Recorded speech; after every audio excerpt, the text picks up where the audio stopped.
Alors des restrictions, il y en aura également à Strasbourg, mais pas tant pour prévenir les contaminations au Covid, plutôt pour éviter les dégradations. Oui, les incendies de voitures et de mobilier urbain. Il y a 2 ans, on s'en souvient, des centaines de véhicules étaient partis en fumée à Strasbourg.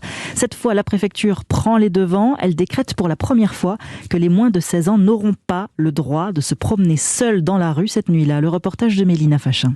Nina, Max, Sylvain et leurs amis ont 15 ans. Ils n'auront donc pas le droit de sortir de chez eux de 22h à 6h du matin, sauf s'ils sont accompagnés par l'un de leurs parents, une mesure qu'ils jugent injuste et inutile. Déjà l'année dernière, on ne pouvait pas sortir la nuit à Nouvel An. C'est vraiment chiant. Je pense que les gens déjà qui cassent des voitures, ils en ont un peu rien à foutre du couvre-feu. Et puis c'est pas juste les jeunes de moins de 16 ans qui cassent des voitures, quoi. Et je trouve que c'est un peu dommage que la punition elle soit appliquée à tout le monde, alors que je pense qu'on peut juste un peu renforcer la sécurité dans les endroits où il y a le plus de bagnoles cassées, quoi. La mesure va s'appliquer à Strasbourg et à 6 autres communes de l'agglomération, notamment à Bischheim. Le maire Les Républicains Jean-Louis Hurlé y est tout à fait favorable. Les statistiques font apparaître que sur les années précédentes, la plupart des incivilités, des feux de poubelle, feux de voiture, etc., ont été commis par des jeunes de 12 à 16 ans.